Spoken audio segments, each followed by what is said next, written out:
Hi guys. അപ്പൊ ഇന്നത്തെ വീഡിയോയില് നമ്മുടെ സ്വന്തം നടിപ്പിൻ നായകൻ സൂര്യ ഉപേക്ഷിച്ച കുറച്ച് മൂവീസ് ഉണ്ട്. അപ്പൊ ഏതൊക്കെയാണെന്ന് നമുക്ക് നോക്കാം. ചാനൽ ഇഷ്ടപ്പെട്ടാൽ സബ്സ്ക്രൈബ് ചെയ്യാൻ മറക്കരുത്. അപ്പൊ നമുക്ക് വീഡിയോയിലേക്ക് പോകാം. ആദ്യമായി ചെന്നൈയിൻ ഒരു മഴക്കാലം. 2001, അതായത് കൃത്യമായി പറയുകയാണെങ്കിൽ കാക്കയ്ക്ക് ശേഷം സൂര്യയും ഗൗതം വാസുദേവ് മേനോനും കൂടി ഒന്നിക്കാൻ പോകുന്ന അടുത്ത പടമായി വന്നൊരു മൂവിയാണ് ചെന്നൈയിൻ ഒരു മഴക്കാലം എന്ന് പറയുന്നത്. എന്നാൽ ഇതൊരു ഡ്രോപ്പ് ചെയ്യപ്പെട്ട ഒരു മൂവി കൂടിയാണ്. പക്ഷെ വെറുതെ ഡ്രോപ്പ് ചെയ്തതല്ല കേട്ടോ. ചിത്രത്തിന്റെ പൂജ കഴിഞ്ഞു, ചിത്രം ഷൂട്ടിംഗ് തുടങ്ങി, അതിനുശേഷം ഡ്രോപ്പ് ചെയ്തൊരു മൂവിയാണ്. ഏകദേശം ഒരു 10 ദിവസത്തെ ഷൂട്ടിങ്ങോ മറ്റോ ഈ സിനിമയ്ക്ക് വേണ്ടിയിട്ട് അവർ ചെയ്തിരുന്നു. അതിനുശേഷമാണ് ചിത്രം ഡ്രോപ്പായി പോയത്. ഇതൊരു റൊമാൻറ്റിക് മൂവി ആയിരുന്നു കേട്ടോ. റൊമാൻസ് പിന്നെ അണ്ണനെ പഠിപ്പിക്കേണ്ട ആവശ്യമില്ലല്ലോ. അതിന്റെ പോസ്റ്ററും സ്റ്റിൽസ് ഒക്കെ ആ സമയത്ത് റിലീസായിരുന്നു. എന്നാൽ പിന്നീട് എന്തൊക്കെയോ കാരണങ്ങൾ കൊണ്ട് ചിത്രം നടക്കാതെ പോവായിരുന്നു. അത് ഡ്രോപ്പായി.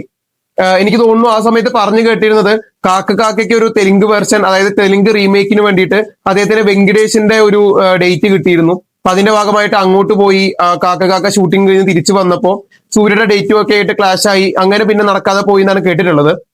അതുള്ളതാണോ എന്ന് എനിക്കറിയില്ല. അതിന്റെ ആവാനാണ് ചാൻസ്.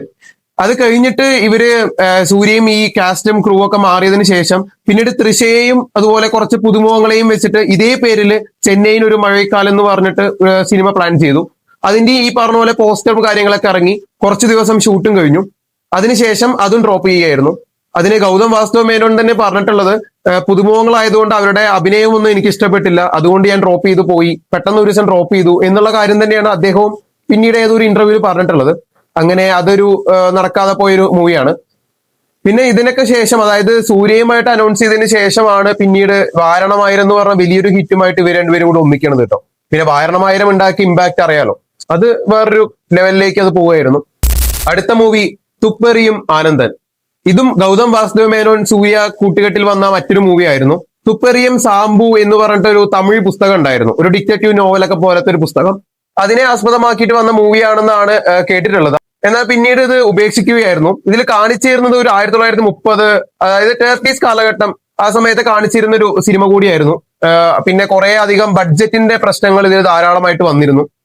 ധാരാളം സുനാമി രംഗങ്ങളും അതുപോലെ കുറെ ട്രെയിൻ ചേസിംഗ് രംഗങ്ങളും അത്തരത്തിലൊക്കെ ചിത്രീകരിക്കേണ്ട ആവശ്യമുള്ളത് കൊണ്ട് ആ സമയത്ത് അതിനുള്ള ഒരു ബഡ്ജറ്റ് തമിഴ് സിനിമയ്ക്ക് അല്ലെങ്കിൽ അദ്ദേഹത്തിന്റെ കൂടെ ഉണ്ടായിരുന്ന പ്രൊഡ്യൂസർക്ക് എടുക്കാൻ കഴിയാത്തത് കൊണ്ട് തന്നെ ആ ചിത്രം അങ്ങനെ ഉപേക്ഷിക്കപ്പെടുകയായിരുന്നു. ഈ തുപ്പറിയും സാംബു എന്ന് പറയുന്ന പുസ്തകത്തിന്റെ റൈറ്റ്സ് ഒക്കെ ഗൗതം മേനോൻ ഇതിനായിട്ട് വാങ്ങിയിട്ടുണ്ടായിരുന്നു. എന്നാൽ അതൊക്കെ പിന്നീട് വേസ്റ്റ് ആവുമായിരുന്നു. അതുപോലെ ചിത്രത്തിന്റെ മ്യൂസിക് ഒക്കെ AR റഹ്മാനൊക്കെ ആയിരുന്നു തീരുമാനിച്ചിരുന്നത്. പിന്നീട് അത് നടക്കാതെ പോയി. അടുത്തതും ഒരു ഗൗതം വാസുദേവ് മേനോൻ മൂവിയാണ്. പേര് കേട്ടാൽ നിങ്ങൾക്ക് നന്നായി എന്ന് തോന്നും. വേറെ ഒന്നുമല്ല, ധ്രുവ നക്ഷത്രം അല്ലെങ്കിൽ ധ്രുവ നക്ഷത്രം. എന്റെ പൊന്നു പോലെ അതൊന്നും പുള്ളി ചെയ്യാതെ എന്തായാലും നന്നായി, അല്ലെങ്കിൽ ഇപ്പോഴും അവിടെ കടക്കേണ്ടി വന്നേനെ. ഇത് പക്ഷേ സംഭവത്തിന് സീരിയസ് ആയിരുന്നു കേട്ടോ. സൂര്യക്ക് വേണ്ടി ഗൗതം വാസുദേവ് മേനോൻ എഴുതി. അതിനുശേഷം ഇവര് കണ്ടപ്പോൾ സൂര്യക്ക് വളരെയധികം സ്ക്രിപ്റ്റ് ഇഷ്ടപ്പെട്ടു. എന്നാൽ സ്ക്രിപ്റ്റിൽ കുറച്ചധികം മാറ്റങ്ങൾ വരുത്താനുണ്ടെന്ന് അദ്ദേഹം നിർദ്ദേശിച്ചു. ആ മാറ്റങ്ങളൊക്കെ വരുത്തിയതിനു ശേഷം സ്ക്രിപ്റ്റ് തന്നെ കാണിക്കാൻ പറഞ്ഞു. എന്നാൽ അത് താൻ പിന്നീട് മാറ്റിക്കോളാം എന്നൊക്കെ പറഞ്ഞ് ചിത്രം ഷൂട്ടിംഗ് ആരംഭിക്കുകയായിരുന്നു. അതിനു മുമ്പേ പൂജയൊക്കെ ആരംഭിച്ചിരുന്നു. പൂജയുടെയൊക്കെ ഫോട്ടോസ് കിട്ടുകയാണെങ്കിൽ ഞാൻ അതിൽ ആഡ് ചെയ്യാം. അവര് പൂജയൊക്കെ ആരംഭിച്ചു. അതിനുശേഷം ഒരു ട്രയൽ ഷൂട്ടൊക്കെ നടത്തി. ട്രയൽ ഷൂട്ട് കഴിഞ്ഞിട്ട് ഒരു 5-6 മാസം കഴിഞ്ഞിട്ടും ഈ സിനിമ നടന്നില്ല, അല്ലെങ്കിൽ ഇതിന്റെ സ്ക്രിപ്റ്റ് ഒന്നും തയ്യാറായില്ല. അപ്പൊ പിന്നെ ആ സമയം എന്നൊക്കെ പറഞ്ഞാൽ സൂര്യയുടെ പീക്ക് ടൈമാണ്. ഇത് 2012 ഞാൻ ഈ പറയുന്ന കാര്യങ്ങളൊക്കെ നടക്കുന്നത്. അങ്ങനെ സിനിമകളൊന്നും ഇല്ലാതെ ഒരു 6 മാസത്തോളം സൂര്യക്ക് വെറുതെ ഇരിക്കേണ്ടി വന്നു. ഓൾറെഡി സിനിമയ്ക്ക് വേണ്ടി 1 വർഷത്തോളം കളഞ്ഞു. അത് പോരാതെ ഈ ധ്രുവ നക്ഷത്രത്തിന് വേണ്ടി പുള്ളി ഒരു 6 മാസത്തോളം ഈ പൂജയ്ക്ക് ശേഷം വെറുതെ ഇരുന്നു വീട്ടില്. അപ്പോൾ ആ സമയത്തൊക്കെ പുള്ളിക്ക് എത്ര അവസരങ്ങൾ വന്നിട്ടുണ്ടായിരിക്കാം, എന്തൊക്കെ നഷ്ടപ്പെട്ടിട്ടുണ്ടായിരിക്കാം, നമുക്കറിയില്ല. പിന്നീടും ഒരു അപ്ഡേറ്റ്സും ഇല്ലാതെ വന്നപ്പോൾ സൂര്യ തന്നെ ഒരു പോസ്റ്റ് ട്വീറ്റ് ചെയ്യുക അങ്ങനെ എന്തോ ചെയ്തതാണ്. ഗൗതം വാസുദേവ് മേനോന്റെ കൂടെ ഇനി ഈ ചിത്രം ചെയ്യാൻ സാധിക്കുമെന്ന് തോന്നുന്നില്ല എന്നൊക്കെ രീതിയിലൊരു ഭയങ്കര രൂക്ഷമായിട്ടുള്ള രീതിയിൽ തന്നെ പുള്ളി സൂര്യ അതിൽ പ്രതികരിക്കുകയായിരുന്നു. പിന്നീട് ഗൗതം മേനോനും അത്ര അങ്ങോട്ട് പിടിച്ചില്ല. സത്യം പറഞ്ഞാൽ ഇവരങ്ങോട്ട് തെറ്റിപ്പിരിഞ്ഞു തന്നെ വേണമെങ്കിൽ പറയാം. ഇതൊരു വിദേശത്ത് പോയി ഷൂട്ട് ചെയ്യേണ്ട, അതുപോലെ ഒരു സ്റ്റൈലിഷ് കഥാപാത്രമായിട്ടൊക്കെ വരേണ്ട ഒരു മൂവിയായിരുന്നു. പക്ഷെ എന്റെ അഭിപ്രായത്തിൽ പുള്ളിക്ക് എന്തായാലും ഭാഗ്യമുണ്ട്. ഇതേ സാധനം കൊണ്ട് ഗൗതം മേനോൻ അജിത്തിനെ സമീപിച്ചു. അജിത്തിനെ തീരെ ഇഷ്ടപ്പെട്ടില്ല. അതുകൊണ്ട് തന്നെ അത് അവിടുന്ന് മാറി. പിന്നീട് രജനീകാന്തിന്റെ അടുത്ത് പോയി. രജനീകാന്ത് ആദ്യം ഓക്കെ പറഞ്ഞെങ്കിലും പിന്നില്ല പറഞ്ഞു. പിന്നീടാണ് വിക്രത്തിലേക്ക് എത്തുന്നത്. ഈ കിട്ടേണ്ട സാധനം എത്ര കറങ്ങി തിരിഞ്ഞാലും നമ്മുടെ അടുത്തേക്ക് തന്നെ കിട്ടും എന്നൊക്കെ പറയില്ലേ, അതുപോലത്തെ ഒരു സംഭവമായിരുന്നു അണ്ണന് കിട്ടിയത്. വിക്രത്തിന്റെ തലയ്ക്ക് വന്ന് വീണൊരു ഇടുത്തിയായിരുന്നു ഈ ധ്രുവ നക്ഷത്രം എന്ന് പറയുന്നത്. പിന്നീടുള്ള കാര്യങ്ങളൊക്കെ അറിയാലോ. വിക്രത്തിനെ വെച്ച് ഷൂട്ടിംഗ് ഒക്കെ കഴിഞ്ഞ് 2016 അനൗൺസ് ചെയ്തൊരു പടമാണ്. ഇപ്പോഴും ഇതിന് ഇടയ്ക്കും കൂടി ഒരു അപ്ഡേറ്റ് വന്നിരുന്നു. ധ്രുവ നക്ഷത്രമൊക്കെ കാണാൻ പറ്റുമോ എന്ന് ചോദിച്ചാൽ എനിക്ക് അറിയില്ല കേട്ടോ. ഇതൊക്കെ ഏത് കാലത്ത് വരുമെന്തോ. വന്നാലും ഇതിന്റെ പാറ്റേൺ ഒക്കെ പുതിയ സിനിമകളുമായി ബന്ധമൊന്നും ഉണ്ടായിരിക്കില്ല. ഇനിയിപ്പോ അതൊന്നും ഇല്ലെങ്കിലും ഇതൊന്ന് കാണാൻ പറ്റിയിരുന്നെങ്കിൽ കാണാൻ പറ്റുവോടെ, നടക്കുവോ വല്ലതും.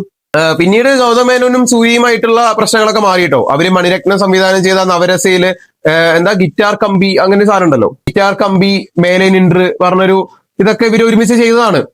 അങ്ങനെ അവര് തമ്മിലുള്ള പ്രശ്നം മാറി. ഇവര് തന്നെ പറഞ്ഞിട്ടുണ്ട്, ഞാൻ അന്ന് അങ്ങനെ ഒരു പോസ്റ്റ് ഇടാൻ പാടില്ലായിരുന്നു എന്ന് സൂര്യയും, അതുപോലെ ഞാൻ സൂര്യയോട് അങ്ങനെ ചെയ്യാൻ പാടില്ലായിരുന്നു എന്ന് ഗൗതം മേനോനും പറഞ്ഞിട്ടുണ്ട്. അതങ്ങനെ തേഞ്ഞു മാഞ്ഞു പോയി. ഇതിൽ ഇതൊക്കെ സൂര്യയൊക്കെ നിമിത്തായി വന്നത് വിക്രമിനായിരുന്നു. പാവത്തിന്റെ തലയിലാണ് ഇതൊക്കെ ചെന്ന് വീണത്. അടുത്ത മൂവി മഗധീര.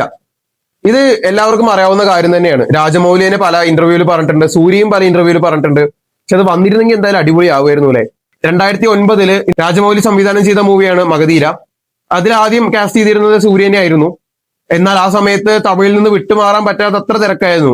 അയാൻ ആയിക്കോട്ടെ, വാരണമായിരം ആയിക്കോട്ടെ, അങ്ങനെ ധാരാളം മൂവീസ് ചെയ്തുകൊണ്ടിരിക്കുന്ന ടൈമായിരുന്നു സൂര്യയുടെ. എങ്കിലും ആ സമയത്ത് ചെയ്തു വെച്ച പടങ്ങളൊക്കെ അടിപൊളി ആയിരുന്നു. എങ്കിലും നല്ലൊരു ബ്രഹ്മാണ്ഡ സാധനം കൂടി പുള്ളിയുടെ കരിയറിൽ കിട്ടുമായിരുന്നു. രാംചരൺ അത് വളരെ ഭംഗിയായിട്ട് തന്നെ ചെയ്തിട്ടുണ്ട്. രാംചരന്റെ ആദ്യത്തെ സിനിമയാണോ അത് എനിക്ക് കൃത്യമായിട്ട് അറിയില്ല, നിങ്ങൾ തെറ്റുണ്ടെങ്കിൽ തിരുത്തണം. ആദ്യത്തെ സിനിമയാണെന്നാണ് ഞാൻ കരുതുന്നത്. എന്തായാലും ആദ്യത്തെ സിനിമ ആണെങ്കിലും അല്ലെങ്കിലും പുള്ളി എന്തായാലും തകർത്തിട്ട് തന്നെയാണ് ഇതിൽ ചെയ്തിട്ടുള്ളത്. നമുക്ക് ഇനി പ്രത്യേകിച്ച് ഒരാളെ മാറ്റി കാസ്റ്റ് ചെയ്താൽ നമുക്ക് അങ്ങനെ ഒരു ആലോചിക്കാൻ പോലും പറ്റാത്ത രീതിയിൽ പുള്ളി അവതരിപ്പിച്ച് വെച്ചിട്ടുണ്ട്. അതുകൊണ്ട് പിന്നെ കുഴപ്പമില്ല. പക്ഷെ സൂര്യ ആയിരുന്നെങ്കിലും അടിപൊളി ആവുമായിരുന്നു. കാരണം അദ്ദേഹത്തിന്റെ ശരീരഘടന ആയിക്കോട്ടെ, ആക്ടിങ് ആയിക്കോട്ടെ, എല്ലാം അതിന് മികച്ച, അതിന് പറ്റിയ ഒരാൾ തന്നെയായിരുന്നു സൂര്യ. അടുത്ത മൂവി ആസൈ.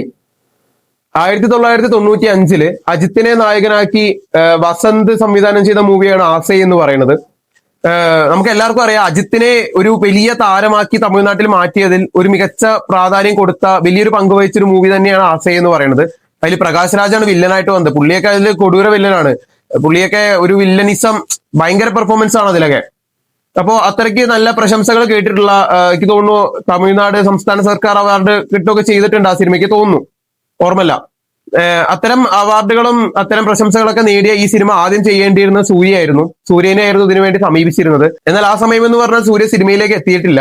അതുകൊണ്ട് തന്നെ ശിവകുമാർ മുഖേന സൂര്യയെ സമീപിക്കുകയും സൂര്യയോട് ഈ കാര്യം പറഞ്ഞപ്പോൾ എനിക്ക് ഈ സിനിമയൊന്നും അറിയില്ല സാർ, അവിടെ എന്നെ വിടൂ എന്നുള്ള രീതിയിലാണ് സൂര്യ മറുപടി പറഞ്ഞതെന്നാണ് പിന്നീട് വസന്ത് തന്നെ മറ്റൊരു ഇന്റർവ്യൂവിൽ പറഞ്ഞിട്ടുള്ളത്.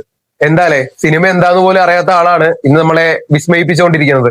അപ്പോൾ അതും ആസയും സൂര്യക്ക് നഷ്ടപ്പെട്ടു പോയ ഒരു മൂവിയാണ്. ഒരു കോയിൻസിഡൻസ് എന്താന്ന് വെച്ചാൽ പിന്നീട് ഈ വസന്തിന്റെ മൂവിയിലൂടെ തന്നെയാണ് സൂര്യ സിനിമാ രംഗത്തേക്ക് കടന്നു വരുന്നതും. നേർക്കുനേർ എന്ന് പറഞ്ഞ മൂവിയിൽ അതും ഒരു അജിത്തിന് മാറ്റിവെച്ച സിനിമ പിന്നീട് സൂര്യയിലേക്ക് എത്തുകയായിരുന്നു.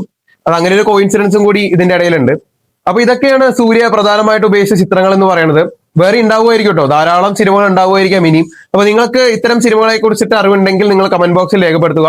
പിന്നെ ചാനൽ ഇഷ്ടപ്പെട്ടാൽ സബ്സ്ക്രൈബ് ചെയ്യാൻ മറക്കരുത്. നമ്മൾ ഇതിനു മുമ്പേയും വേറെ ദിലീപേട്ടൻ ഉപയോഗിച്ച ചിത്രങ്ങൾ, അതുപോലെ ജയറാമേട്ടൻ ഉപയോഗിച്ച ചിത്രങ്ങൾ എന്നിങ്ങനെ കുറെ അധികം ആളുകളുടെ ഉപേക്ഷിക്കപ്പെട്ട സിനിമകളെ കുറിച്ച് നമ്മൾ വീഡിയോ ചെയ്തിട്ടുണ്ട്. അപ്പൊ താല്പര്യമുള്ളവർ അതൊക്കെ ഒന്ന് പോയി കണ്ടു നോക്കുക. പിന്നെ നമ്മുടെ ചാനലിൽ പുതുതായി ഇറങ്ങുന്ന സിനിമകളുടെ മൂവി ഒപ്പീനിയൻസ് ഞാൻ രേഖപ്പെടുത്താറുണ്ട്. അപ്പൊ താല്പര്യമുള്ളവർ അതും കൂടി ഒന്ന് വിസിറ്റ് ചെയ്യുക. അപ്പോൾ അടുത്ത വീഡിയോ ആയിട്ട് കാണാം.